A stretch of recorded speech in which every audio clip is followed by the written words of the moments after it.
रानीगंज के Marwari relief society अस्पताल को स्वर्गीय राम अवतार बाजोरिया परिवार की ओर से एक अत्याधुनिक एम्बुलेंस भेंट की गई। यह एम्बुलेंस स्वर्गीय मुरलीधर राम अवतार बाजोरिया की स्मृति में गिन्नी देवी मुरलीधर बाजोरिया ट्रस्ट के माध्यम से प्रदान की गई। इस अवसर पर एक गरिमामय समारोह का आयोजन किया गया, जिसमें स्थानीय जनप्रतिनिधियों, सामाजिक कार्यकर्ताओं और विभिन्न संस्थाओं के पदाधिकारियों ने बढ़ चढ़कर हिस्सा लिया। कार्यक्रम में रानीगंज के विधायक तापस बनर्जी ने बाजोरिया परिवार के इस पुनीत कार्य की सराहना करते हुए कहा कि हमारे संजय बाजोरिया परिवार संजय আছে প্রদীপ আছে আরো আছে তাদের পক্ষ থেকে একটি শীততাপ নিয়ন্ত্রিত অ্যাম্বুলেন্স দান করা হবে। আপনারা জানেন এখানে প্রচুর গরিব মানুষ চিকিৎসার জন্য আসে, যারা বাইরে প্রাইভেট নার্সিংহোমে প্রচুর টাকা লাগে, সেখানে মিনিমাম অর্ধেক লাগে বলে আমি জানি। এবং এখানে অ্যাম্বুলেন্স পরিষেবাটা আমি মনে করি সঠিক গরিব লোকের পরিষেবাটা এই অ্যাম্বুলেন্স থেকে তারা পাবে। সবসময় তো এখানে চিকিৎসাটা হয় না, সরকারি হাসপাতালে পাঠাতে হয় বা কেউ আরও বড়ো প্রাইভেট নার্সিংহোমে যেতে হয়, তখন তাদেরকে অত্যন্ত স্বল্প মূল্যে এই অ্যাম্বুলেন্সের পরিষেবা মানবিক সোসাইটির পক্ষ থেকে দেওয়া হয়। আপনার দেওয়া যে বড় অ্যাম্বুলেন্স ছিল সেটা কি তাহলে এখনো না? বড় অ্যাম্বুলেন্সটা ওটা আইসিইউ অ্যাম্বুলেন্স, তো ওটা ভেন্টিলেশন আছে, ওটা সবাই এফোর্ড করতে পারে। ওটা যারা নির্দিষ্ট পরিবার আছে তাদের যদি কলকাতা যেতে হয় বা বড় নার্সিংহোম যেতে হয় তারা সেটা এফোর্ড করতে পারে। নিম্নবিত্ত মানুষের জন্য এই অ্যাম্বুলেন্সটা আছে, ওটাও চলে, প্রয়োজন হয় ওটাও ব্যবহার করতে দেওয়া হয়।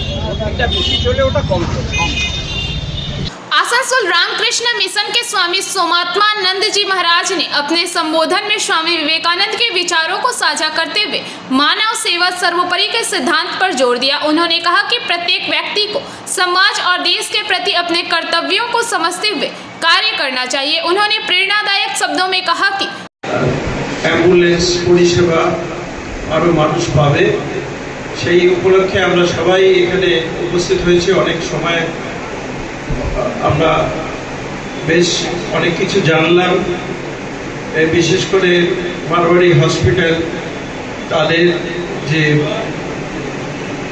পরিষেবা মানুষের জন্য তারা করেন, শুধু চিকিৎসা নয়, তার সঙ্গে দুস্থ যারা উইডো তাদের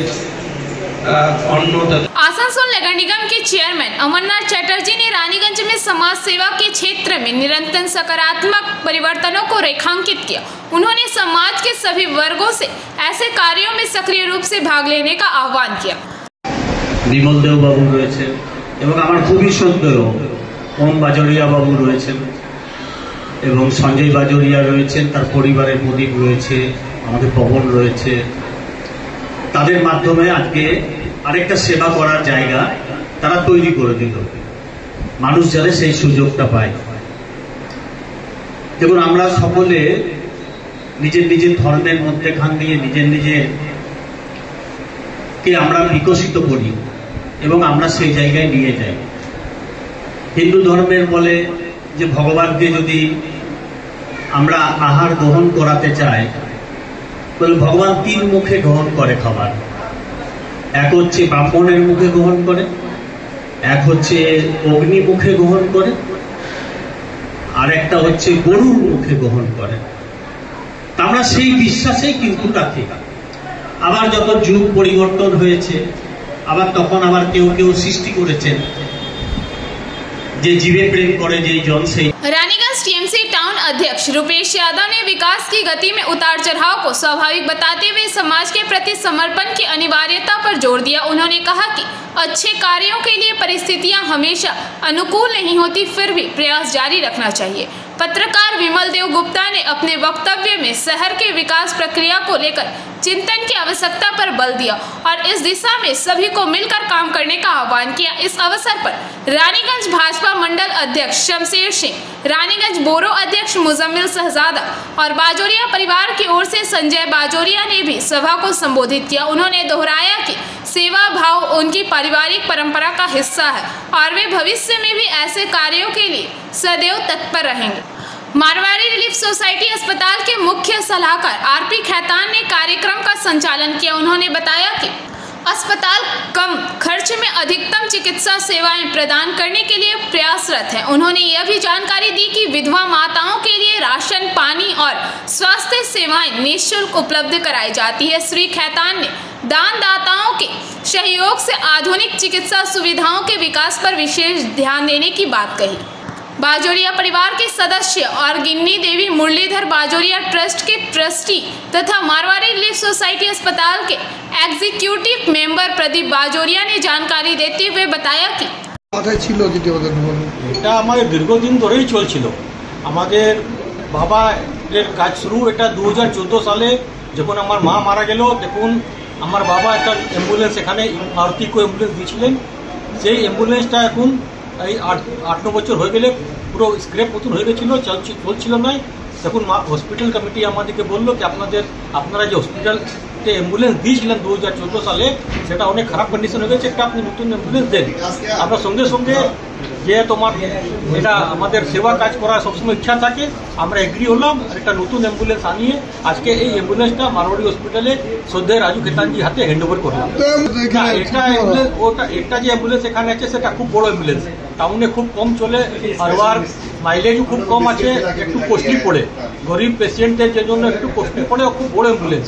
ছোট কাজের জন্য বাসড়া যাবার আছে, আসানসোল যাবার আছে, দুর্গাপুর পেশেন্ট পাঠাবার আছে, লোকালে পেশেন্ট পাঠাবার আছে, তার জন্য এই মারুতি ইকো অ্যাম্বুলেন্স খুব কাজে লাগছিল। সেই জন্য মারুতি ইকো অ্যাম্বুলেন্স একদিনও খালি থাকছিল না, ডেইলি কেস পরিষেবা দিয়ে যাচ্ছিল। সেই জন্য এটা খুব প্রয়োজন ছিল মারওয়াড়ি হসপিটালে। আর টাউনে সব থেকে মাঝখানে আর সব থেকে ইজি অ্যাভেলেবেল অ্যাম্বুলেন্স আছে, আর মারওয়াড়ি হসপিটাল খুব ভালো সেবা করছে। আর সঙ্গে সঙ্গে যে কোনো লোক ডিমান্ড করলে এই অ্যাম্বুলেন্সটা চলে যাচ্ছিল। সেই জন্য আমরা মহারাজজি আর শ্রদ্ধেয় তাপসবাবু, শ্রদ্ধেয় আকবরবাবু ওরা সবাই এসেছিলেন, ওনাদের সামনে ওনাদের হাতে দিয়ে আমরা আজকে মারওয়াড়ি হসপিটালকে এই অ্যাম্বুলেন্স। কত টাকা খরচা হচ্ছে, কত টাকা ব্যয় করছেন আপনারা এই অ্যাম্বুলেন্স? এটা প্রায় 8.5 লাখ টাকা খরচা হয়েছে অ্যাম্বুলেন্স। আপনি বলছেন আপনার নাম পরিচয়? আমার নাম প্রদীপ বাজোরিয়া, আমি ট্রাস্টি আছি গিন্নি দেবী মুরলীধর বাজোরিয়া চ্যারিটেবল ট্রাস্টে, আর মারওয়াড়ি হসপিটাল এক্সিকিউটিভ কমিটি মেম্বারও আছি। সেটা আমরা পেয়েছি। আর একটা অর্ডিনারি আমাদের এই মারুতি ইকো অ্যাম্বুলেন্স আছে, সেটা বাজোরিয়া ফ্যামিলি আমাদেরকে প্রদান করেছে। দুখানা অ্যাম্বুলেন্স, উচ্চ মানের অ্যাম্বুলেন্স আপনাদের কাছে আছে। 2 নম্বর, মহারাজ আমরা 10 সপ্তাহের জন্য এই প্রচন্ড গরম মারওয়াড়ি হসপিটাল তিনখানা ডিগ্রি আমি বলছি যেটা ইনস্টল করবে সেটা যেন চলে। মানে আমরা ইনস্টল করলাম, পরে চললো না, এ বলছে চলছে না, ও বলছে চলছে না, এতে প্রতিষ্ঠানের সুনামটা কিন্তু নষ্ট হয়। এইটা মারওয়াড়ি রিলিফ সোসাইটির হাসপাতাল দীর্ঘদিন ধরে একটা সুনামের সঙ্গে চলছে। কোথাও যদি মানুষ একটা তার জায়গা থেকে র্যাক হয়, তখনই কিন্তু মানুষের অন্য ধারণা তৈরি হবে। তো যাই হোক, আমি মনে করি যেটাই আমরা চালাতে পারবো, একটা জিনিস ইনস্টল করা সোজা, এককালীন আপনি একটা কোনো কিছু দিয়ে দিলেন সেটা সোজা, কন্টিনিউ করা খুব মুশকিল। অ্যাম্বুলেন্সের ক্ষেত্রে আমি নিজে দেখেছি অনেকে অ্যাম্বুলেন্স নেবার সময় নিয়েছে। सबसे पहली बात तो ये एम्बुलेंस हम लोग नहीं दे रहे हैं, हम तो एक माध्यम है। ये सब भगवान ने हम लोग को ये मौका दिया है, हम लोग को एक पांच लिया है। हम लोग को जो जरूरतमंद लोग हैं, गरीब तो नहीं कहूँगा, दुनिया में सभी गरीब है भगवान के सामने, जरूरतमंद लोग हैं, उनकी सेवा करने के लिए हम लोगों को एक मौका दिया, माध्यम है। कहते हैं दिन हार तो कोई और है, भेजे तो 100 दिन रहे, लोग भ्रम हम पे करे, ताते नीचे में। तो हम तो जो भगवान ने हमें दिया है उसके सिर्फ चौकीदार हैं, हम चौकीदारी करते हैं। भगवान ने जो भी कुछ दिया है, पहले मेरे पिताजी चौकीदार थे, उनके 80 साल तक चौकीदारी की, अभी हम कर रहे हैं, बाद में मेरे बेटे हो जाएंगे, साथ में तो कोई लेके जाएगा नहीं। तो ठाकुर जी भगवान की बहुत बड़ी कृपा है हमारे पर, हमारे परिवार पर, हमारे बुजुर्ग, हमारे दादाजी, हमारे पिताजी। रानीगंज से सम्राट दास की रिपोर्ट, PBTV न्यूज।